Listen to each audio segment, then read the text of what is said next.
శ్రీ శ్రీ శ్రీ వెంకటేశ్వర స్వామి చాలా అద్భుతమైనటువంటి శక్తివంతమైనటువంటి దేవుడు. ఆయన ఎవరైతే ధర్మంగా ఉంటారో వారికి అండగా ఉంటారు, ఎవరైతే అధర్మంగా ఉంటారో వారికి అండగా ఉండరు.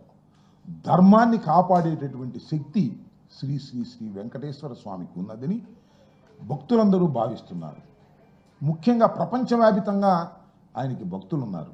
నేను మనవి చేస్తున్నా, ఎవరైతే పచ్చి అబద్ధాలు ఆడతారో, ఎవరైతే తన్ను అడ్డం పెట్టుకొని రాజకీయ లబ్ధి పొందాలని దుర్మార్గంగా ఆలోచిస్తారో అలాంటి వ్యక్తులకు, అలాంటి సంస్థలకు, అలాంటి పార్టీలకు శ్రీ శ్రీ శ్రీ వెంకటేశ్వర స్వామి ఆశీస్సులు ఉండవు అని నేను భావిస్తున్నాను.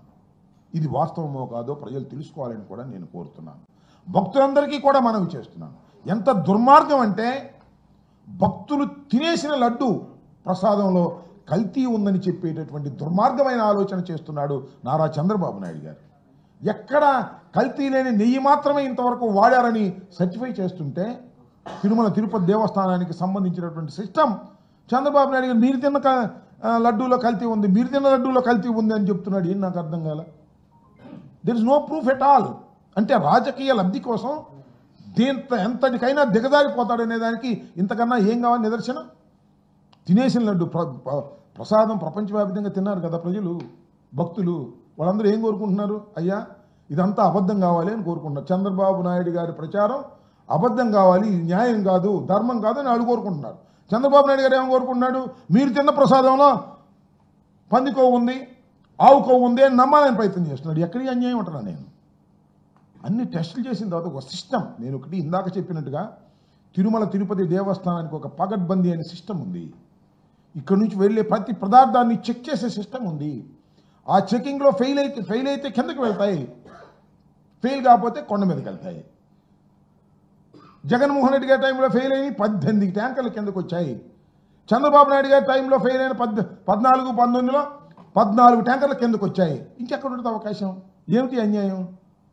మనం రాజకీయ ఆరోపణలు చేసినట్టుగా తిరుమల తిరుపతి దేవస్థానానికి సంబంధించిన ప్రసాదం మీద, అన్నప్రసాదాల మీద, భక్తుల మీద చేయటం ధర్మమా? నీకు రాజకీయంగా మా మీద కక్ష ఉంటే ఉండొచ్చు. ఎంత బ్రహ్మాండంగా మెయింటైన్ అవుతున్నటువంటి దేవాలయం అది. ప్రపంచం వ్యాపితంగానే పేరు ప్రఖ్యాతులు గాంచిన దేవాలయమే. శుభ్రతలోను, నాణ్యతలోను, ప్రసాదాల తయారీలోను. దాన్ని ఏదో ఒక విధంగా అపవిత్రమైపోయింది జగన్మోహన్ రెడ్డి గారి టైంలో అని చెప్పి నమ్మించి మోసం చేయాలనేటువంటి చంద్రబాబు నాయుడు గారి ప్రయత్నాన్ని భగవంతుడు క్షమిస్తాడా? ఆలోచన చేయమని మనం చేస్తున్నా. సో ఒక దుర్మార్గమైన ఆలోచన చంద్రబాబు నాయుడు గారు చేస్తున్నారు. ఆ దుర్మార్గమైన ఆలోచనకి మీరు చెప్పినట్టుగా భగవంతుడు సహకరించడు. ఇది వాస్తవం. ఇవాళ కాబట్టి రేపు కాబట్టి ఎల్లుండి 4 సంవత్సరాలకి వాస్తవాలు బయటకు వస్తాయి కదా.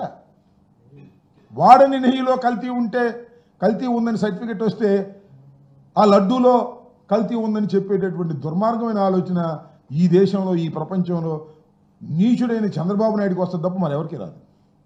దుర్మార్గుడైన చంద్రబాబు నాయుడికి వస్తుంది తప్ప మరొకరికి రాదు.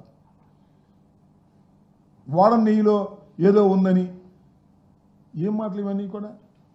Subscribe to Social TV Telugu for more videos. Hit the bell icon for faster updates.